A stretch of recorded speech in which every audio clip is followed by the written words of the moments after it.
男朋友对我好的时候特别好，对我不好的时候我很难以理解。我非常非常爱他，我真的离不开他，可是他总把我对他的好当成理所当然的，我真的非常委屈。如果不能好好在一起，就请放过我吧，我不想像一个笼子里的鸟一样被他死死的盘着。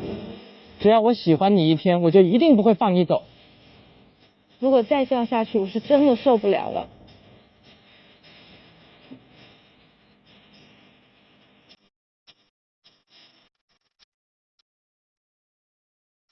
这对情侣碰到了什么样的情况呢？要把放手视作一种爱，掌声请出他们，掌声有请。男主人公小勇31岁，来自湖北，做医疗器械；女主人公小吴26岁，同样来自湖北，是一名网点的老板。来，有请两位。他们的手里还是拿着那只装着彼此并不了解秘密的密码箱，愿意在这个现场把这个秘密公开吗？愿意。愿意。谈恋爱多久了？3年。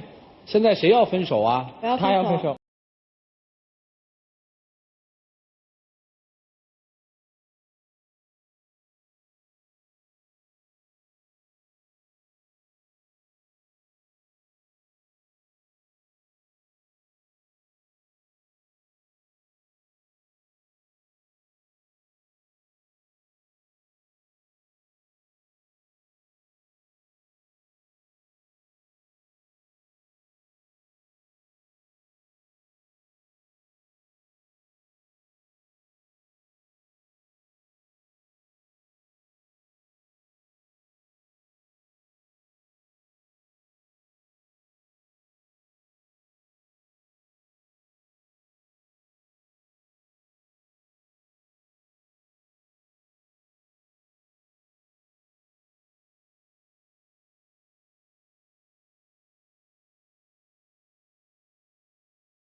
一个。有几个女生管你叫老公啊？怎么可能，很多也是一个。哦，那看来关系不一般嘛，难免人家想入非非，是不是？后来我们也没叫啊，后来就加微信了。我跟他说，我说你们不要聊了，半夜3更还留游戏啊？他说12点钟等装备。后来我跟他说，我说你不要跟联系，也不要玩游戏了，玩物丧志。结果我后来发现怎么了？他把名字给改了，换汤不换药，接着还是聊。姑娘受不了了，那游戏能不玩吗？游戏我可以尽量少玩，但是不能不玩是吧？因为我觉得我没什么其他的爱好了，如果要不然的话，除了工作就是这个了。但是你这些爱好老到外面找老婆，这是个爱好就不太好了吧？后来也没这么称呼了，所以我就换了个名字。后来叫什么呀？有的时候开玩笑叫小甜甜什么的。这受不了是吧？主持人，我有话要说啊，你还有话说，你说。她也有男闺蜜，如果她要这样说，我也觉得心里有疙瘩呀。哦，她有男闺蜜。对啊。哎，那你说说呗。有一次我就去接她，结果她那个店里就有一个她所说是她的朋友。我一进去的时候，他们俩在一起看照片，很近，就像脸贴着脸一样。等那个人走了以后，我就跟她说：“你跟他到底是什么关系啊？”她说：“就是男闺蜜。”然后我就说：“那真的像人家网上说的那样啊？你这男闺蜜蓝颜知己，拦着我这儿可能就绿了。”这个事情我就特别受不了啊，因为你想那个距离，脸都快贴成脸了，我觉得这不像是闺蜜。其实这里我有话说。我觉得跟男闺蜜2个人在一起看看照片什么的，我觉得没有什么，总比他在底下暗度陈仓了好吧？可是我跟人家面都没见过，哪有什么暗度陈仓啊？2个人就互相咬着这点事儿是吧？还有，不光她有男闺蜜，她的女闺蜜我也特别怕。她们没事就是晚上一起，今天去喝茶，明天去 K 歌，一玩就玩到11、12点钟，总是讲一些没有营养的问题。今天说什么衣服好看，明天说哪个高级的那个包包佩戴在身上应该怎么样啊？那女人在一起不就聊这个吗？你指望他们聊什么有营养的呢？她开网店，她做生意，起码可以想想她的这个网店怎么经营的更好啊，应该买一些什么样的货好销啊？不是下班了吗？她跟他们在一起以后，她整个人变奢侈了。比如说她买的一个包包几千块钱，她1个月也就挣几千块钱，用个1、2个月，不愿意就放到那儿了。然后后来就最近吧，她觉得又想买一个更好的，她就找我借了1万块钱，什么包啊，又要1万块钱，那我当然觉得有点受不了啊。主持人，这个事情我特别委屈。那一次为什么我要找他借1万块钱？是因为我进货后来有问题亏了，我没敢跟大家说，我找他借了1万块钱，我去补货了。你自己说说，我的鞋子、包包、衣服，我什么时候找你用过1分钱？他刚才说他没花过1分钱，但是实际上我们在整个交往的3年过程中，只要是出去玩啊、看电影啊、吃饭呢，还有出去旅游啊，还不是我出钱。再说了，他每回过生日的时候，我送给他的礼物啊，什么金项链啊、戒指啊、耳饰啊，还不是我出钱，我也没让他掏1分钱啊。不是，那你什么意思呢？但我的意思就是说，他不应该那样说，好像我就完全是一个特别抠门的男人，我是吗？这不抠门吗？你说哪个谈朋友不给女朋友买点东西的？他每天像复读机一样在我面前叨叨叨叨叨。后来我跟他说，我说算了，我受不了了，我把1万块钱还给你，我们分手。他分手可以啊，总共加起来你还我10万，有这样的道理吗？我当时是生气说的气话，因为他只要情绪一激动一点，就是跟我说分手分手分手，时间长了我就越来越急躁，我肯定当时也就话赶话就说，我借给你1万，你还我10万。我这会儿怎么不话赶话的说了呢？你这话赶话管得很好啊。我说的是个气话。对，他是说的气话。然后我说不管是不是气话，我今天想跟你分手了，我说我要走，他扯我一拉一推，然后我的手全部都磕到地上了，全部都流血了，他管都不管我。然后最后你知道吗？最后他把我反锁在家里。这个事儿严重了。当时他又说跟我分手，不理我了，拿着手机就往外冲。我只是拽他拽不住，然后我就用力一拽，拽得过猛了，他才滑在地上把手磕破了。结果他就为这事儿，他还到处跟他的那些女闺蜜打电话，说我打他，好像我是一个暴力狂似的。啊，那你为什么把人锁家里呢？当时我们俩吵得已经晚上凌晨1点半了。啊，你说她一个大姑娘，然后她也不跟我说往哪走，她就往外冲。我当然怕她出去出危险怎么办呢？所以我就把她锁起来。其实也没锁多久，就过了几个小时我就把门开了。这个问题我一定要回答主持人。你说锁我多久是吧？我在他家里发现一部旧的手机，然后我充好电给我好朋友打电话，然后我好朋友过来救我，苦口婆心的跟他说要他开门，他不开门，锁了简直是从晚上一直到下午才开门。哦，从第1天晚上一直锁到第2天下午。对，那个时候我真的是铁了心要跟他分手了。是时间有点长，但是我也没去哪儿啊。他在里面，我就在外面站着呀。而且实际上我特别痛恨他没事就跟他的女闺蜜打电话，然后他的女闺蜜就你一言我一语，你一言我一语。本来我们俩很简单的事情就被搅得稀里哗啦的。那个事儿后来怎么解决了？后来我好朋友把我救出去之后，最后门是我开的，怎么能用救呢？这能不叫救吗？我觉得用救这个词是对的。你接着往下说，救了之后呢？救了之后，我说我不想跟他在一起了。他们说我出去散散心，让我去厦门。他硬是不停的追电话，不停的问我好朋友，结果活生生的从火车站把我给拽回来了。你没报警吗？没，我觉得是他理亏，他心虚。他干什么事儿了？他心虚啊？你想，他要出去旅游，又不跟我说，男男女女去厦门，大家都知道厦门著名景点鼓浪屿，那么浪漫的地方，他容易跟那些其他的男男女女擦出火花，跟那些男生。狭隘，所以你把他弄回来，你认为心虚是吧？啊。我说你就算把我拉回来，我心也不在你身边了，太大男子主义，太自以为是了。我说我们还是分手吧，我说之前那个钱我也还给你，对吧？然后他说一句，这样分手可以，我把我们的私密照发到网上去，让所有朋友都知道，看你怎么分手。还有私密照啊？不是，我所指的也不是什么私密照，我所指的私密照只是说，比如说2个人拥抱一下、接吻一下，或者特别亲密的，这样我发的，然后其他的男生心里就会有点疙瘩，也没什么特殊的私密照。你怎么能想出这事儿的呢？啊，不是，我只是这么样一说。其实我本人是一个隐私感很强的人，比如说人前我想拥抱他一下，我都会觉得很不自然。你就是说说就而已了吗？确实也没有做啊，因为很多事情都是我们2个单独他就是说了一下是吧？他这叫威胁。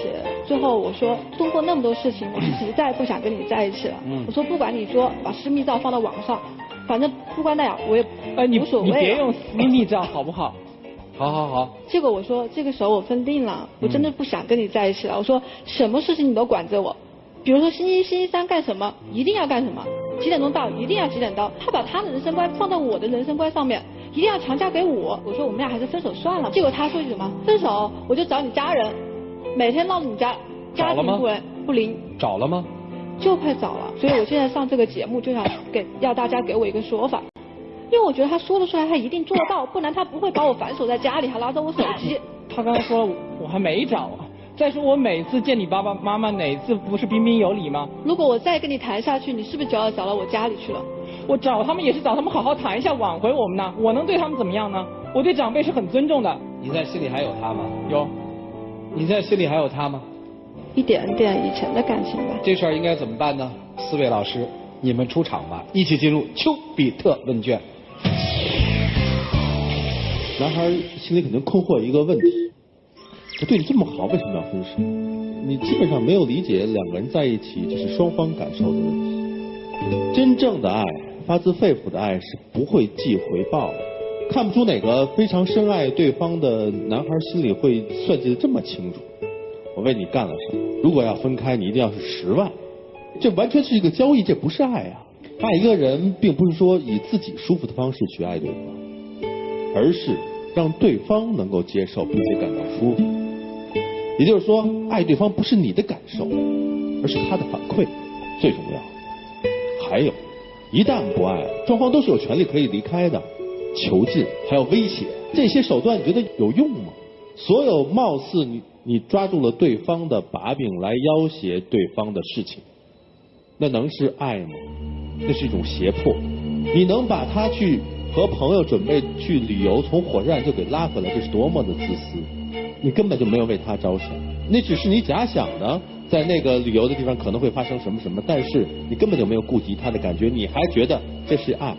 如果真是这个女孩要离开你，请你一定不要再用极端的手段去阻止，尊重她的，或者说尊重你们曾经有的那份爱，别让大家鱼死网破，弄得非常难看。刚才脑子里一直在想一件事儿，就我们经常会在一起讨论，就是无论这个关系有多虐你，多让你痛苦，但是如果你肯一层一层一层向下看下去的话，你会发现这个是你自己需要的部分，然后你一手创造了这样的一个结果。在他们两个人的互动过程中，有一个小细节倒是很好的去解释了你痛恨别人的有可能是你自己身上的一部分。比如这个女生说这个男生老公老婆啊什么这些界限是非常不清楚的，其实这个问题同样的出现在这个女生的身上，和异性的交往这个过程中界限是非常模糊的。那一个小例子，我想类似这样的事件在他们的交往过程中应该还会有很多，这个结果可能是你不想要的，让你觉得不舒服的，但是它一定是你内心深处很需要这样一个状态，你一手创造了现在的这个局面。我觉得去指责另外一个人，在这儿去判断谁对谁错是没有意义的，真正有意义的是来反思一下，我是怎么样把这个关系一步一步带到了现在的这个境地。女生的闺蜜不一定只是说了男生的坏话，肯定也说过好话，对吧？一半一半吧。请告诉我，你的闺蜜在你身边说了哪些男生的好话？说他很上进，很有内涵。然后有时候他就是一定要我做什么做什么，我总是不听他。其实他也是为我好啊，让我想想。所以说你的闺蜜其实在你面前并没有一昧的说这个男生不行，而且你闺蜜给你的这些所有的判断，对于你对这个男生的判断来说起了很重要的支撑作用。看了半天下来，其实我觉得你是一个完全凭感觉行事的人，你大概不会有太多的理性判断。比如说我们说小人的逻辑是破格获取，因为他不敢跟同样正常的人站在同一条起跑线上去追求一个女生，所以他所使用的基本上都是小人之举的不择手段。比如说孤立你，比如说要到你父母家去闹，比如说逼你还债，比如说要发你们的私密照，这全都是小人之举，见不得光的手段。但他为什么会这样去做？其实在他的内心深处，他是有一点小自卑的。我相信你在他面前可能很少夸过他，但是陶老师说那句话，其实我觉得还是蛮有道理的。比如说从火车站把你给摘回来，如果说这件事让你甚为愤怒的话，你甚至会在当地吵当地闹，甚至拔腿就跑，把你闺蜜叫过来把你掳走。但你没有，你老老实实的回来。我是怕闹开了不好意思。不，如果人真的愤怒到了一定的极点，觉得辱没了我的尊严的话，是不会怕所谓的影响，因为是你在受伤害，不是你在造成伤害。你为什么怕其实你自己内心的潜意识当中，你蛮享受这个。所以说，像这一类的男人，最大的魅力之处就是可以让女人在最后一刻安慰自己，他还在乎我。虽然他极端，但是我是他的唯一。这一点恰恰是你们最享受的部分。所以说，你今天要有一个自己的主观判断，好好的判断你到底自己在没有闺蜜的支撑之下，能不能做出真正的决定。而你不要再做小人之举，哪怕是今天分了手，我最讨厌那种跟人家吵了架马上找父母告状，然后又威胁别人。虽然你总是说我威胁，我是说而已。我告诉你说，恰恰证明你这么想了。所以说差不多就行了，就这样。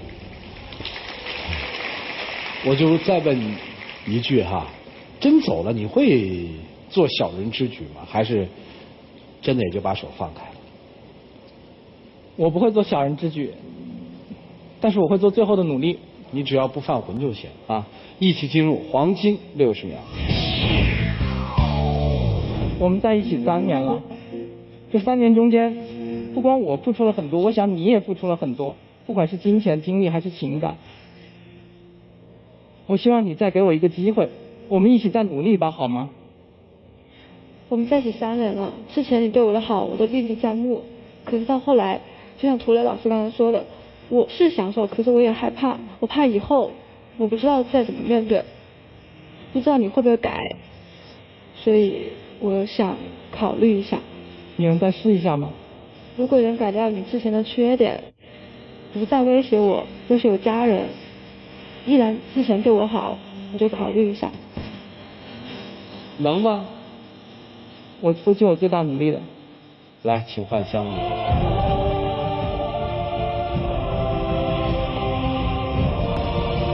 谢谢两位请回。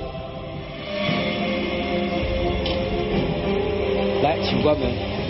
各位请拿起手里的表决器，看好这一对吗？看好请选择赞成，不看好请选择反对。来，请选择。现场有21.43%的观众朋友看好，还有78.57%的观众朋友不看好。我们听听大家的意见。来，姑娘，看好吗？不看好，他们要想继续走下去，现在这种状况太不成熟了啊，没有办法再继续坚持下去。你现在什么状态？恋爱中还是婚姻中？已经结婚2年了。哎呦，老公是吧？来，麻烦起立一下。老公看好吗？我看好。你看好在哪儿？对，因为他们2个人很明显还是互相相爱的，而且这些问题都不是原则性的问题。谢谢。最后来看看他们自己是怎么想的吧。5、4、3、2、1，请开门。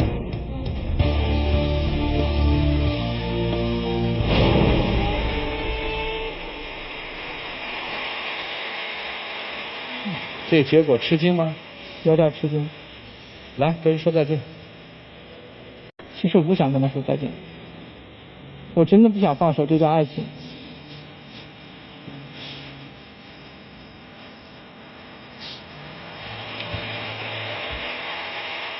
你看见他那么走的时候，你是心疼他呢，你还是生他的气呢？其实都没有的。在那一个瞬间，就他那样去，这么年轻的一个孩子，这样一勾背那么一走的时候，你心里面什么都没有的。你心里面有的就是祝这对年轻人都会获得自己的幸福。也许他们在一起是一种幸福，也许他们分开了是一种幸福。总之，他们的幸福就